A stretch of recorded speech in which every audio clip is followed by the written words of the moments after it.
These are the stories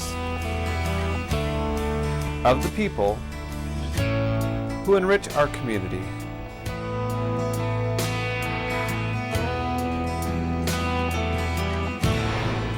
Meet Morris Skagen, a fourth-generation Kent resident whose family has been calling Kent home for over 100 years. My great-grandparents settled in Kent in 1890.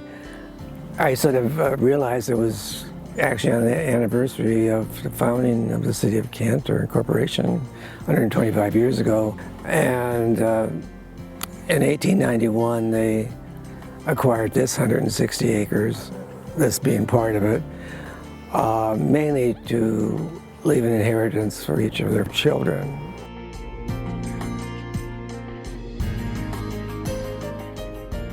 My great-grandparents and their family came out to Kent, and they actually bought a small place in West Seattle in 1889 to use as a point to explore the area to see where they wanted to settle. They acquired the property that's now known as Reber Ranch, and that 40 acres as Reber Ranch, as well as the 40 acres on the other side of the road where their home that they built in 1909 still stands. And so then my grandmother and grandfather, Ole and Sarah Skagen, had 14 children, so there are a lot of Skagens in the area. My great-uncle Andrew Roy had a dairy farm here, and when he no longer could dairy a farm, he let the pastures grow up in alders, and the first thing I had to do was remove the young alders. And then I decided, I had animals for a while too, but then I decided to start a garden. And what a garden he created. Seuss Creek Botanical Garden is located on Kent's East Hill, off of 132nd. If you've driven down this street, you've probably passed right by this 23-acre natural reserve. Morris created this gem of Kent while he worked his full-time job. I have been a librarian as all my life, but this has been my hobby. When you're in your 20s, you don't think 50 or 60 years down the line, and tremendous energy a 20-year-old has. And so I probably took on more than I should have if I thought ahead. Gardening is probably one of the most difficult of the arts because it's ever changing. It's never static, and it's not painting a canvas and you're done. But the other thing that happens with gardening, if you do it long enough, some of the best things, best results are things that just happen accidentally.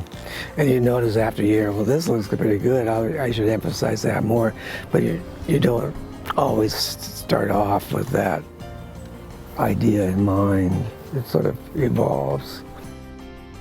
One has to keep in mind it was done over such a long period of time, mainly weekends and evenings when I was not at my full-time job.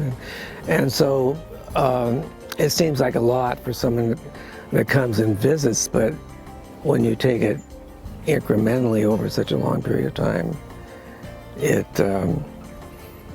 isn't that so much a tremendous undertaking as it seems. My original thought was I was doing this for the immediate community as a place to stroll and sort of reinvigorate themselves after a stressful time or whatever. I never expected to see a lot of young people visit. I always thought it'd be more mature people, but and so young people, teenagers, are attracted to this sort of environment because they don't have it around them otherwise. They're not growing up in it otherwise. One day I saw this young man wandering around and engaged in conversations. He was probably in his late teens, and he said he wanted to come here to walk because he just broken up with his girlfriend and he needed a peaceful place to sort of think about things. And so that's what I really wanted to achieve, is to leave something that would contribute to the community in terms of a place to go to have a different experience than city life, or suburbia life, I should say. In terms of gardening, I early on was visiting gardens in England and Japan, and a lot of those ideas that I brought home, I tried to incorporate. That tree there, that's from the Himalayas above India, and there's a big blue tree over here that's from the Atlas Mountains in Morocco. There are 4 wells on this property, and I'm afraid I'm going to run them all dry. But yeah, I have to start watering at 5 in the morning and quit about this time, and then go on to other work because I've got hoses strung everywhere. But just trying to keep things alive until the rains start.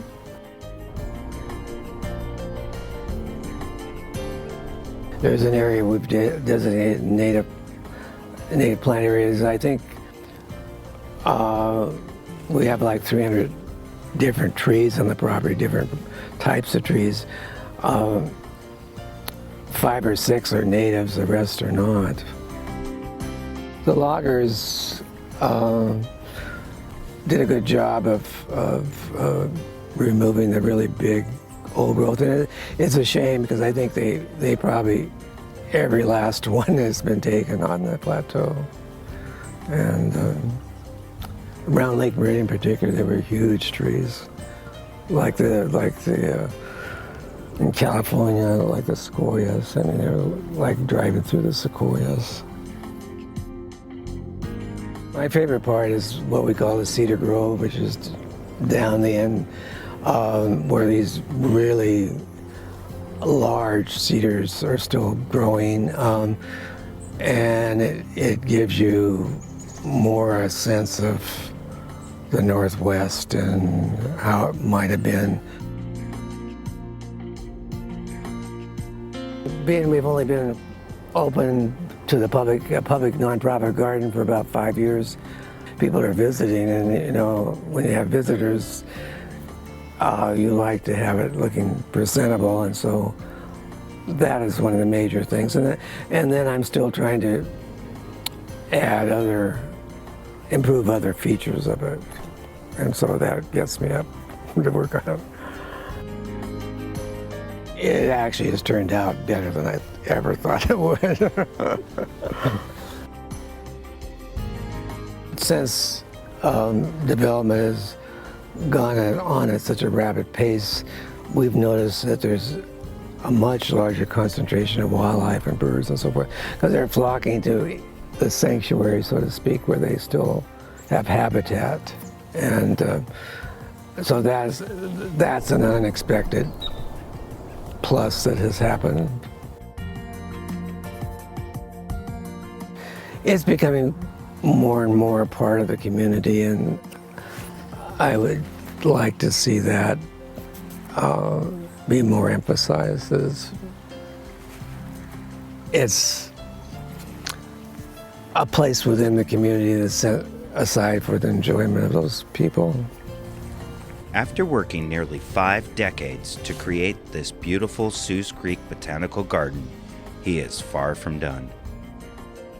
Morris has also created a heritage center and is currently working to complete a historical book about the people of Kent's East Hill, known as Suze Creek Plateau.